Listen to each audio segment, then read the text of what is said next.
അതെ, നിങ്ങൾ എന്റെ ബാങ്കിൽ വന്ന് പൈസ വാങ്ങിയായിരുന്നു. നിങ്ങൾക്ക് ഈ പ്രസ് പുതുക്കി പണിയണമെന്നൊക്കെ പറഞ്ഞു വന്നു. ഞാൻ ആദ്യത്തെ കെടു നിങ്ങൾക്ക് തന്നായിരുന്നു. അതിന്റെ ലഡു ബാങ്കിൽ തന്നായിരുന്നു. അത് ഞാൻ തിന്നായിരുന്നു. രണ്ടാമത്തെ കെടു നിങ്ങൾക്ക് തന്നായിരുന്നു. അതിന്റെ ലഡുവും ബാങ്കിൽ തന്നായിരുന്നു.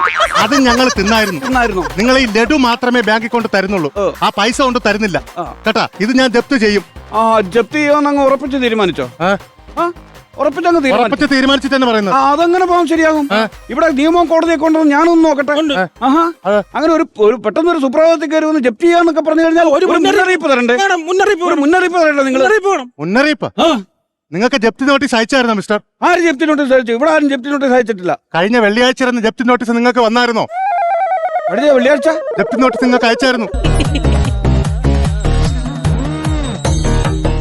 കഴിഞ്ഞ വെള്ളിയാഴ്ച ഒരു നോട്ടീസ് ഇവിടെ വന്നായിരുന്നില്ലേ?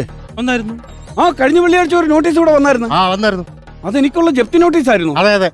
എന്റെ പൊന്നടാവേ, അങ്ങനെയാണെങ്കിൽ ഒരു കാര്യം ചെയ്യ്. ഒരൊറ്റ ഓട്ടത്തിന് ബാങ്കിൽ പോയി ഒരു 20,000 രൂപ ഇങ്ങനെ എടുത്തോണ്ട് വാ. അല്ല, എന്റെ ബാങ്കിൽ ഇപ്പൊ 20,000 രൂപ നിങ്ങൾക്ക് എന്തിനു കൊണ്ട് തരണം? എന്തിനാ കൊണ്ട് തരുന്നോ?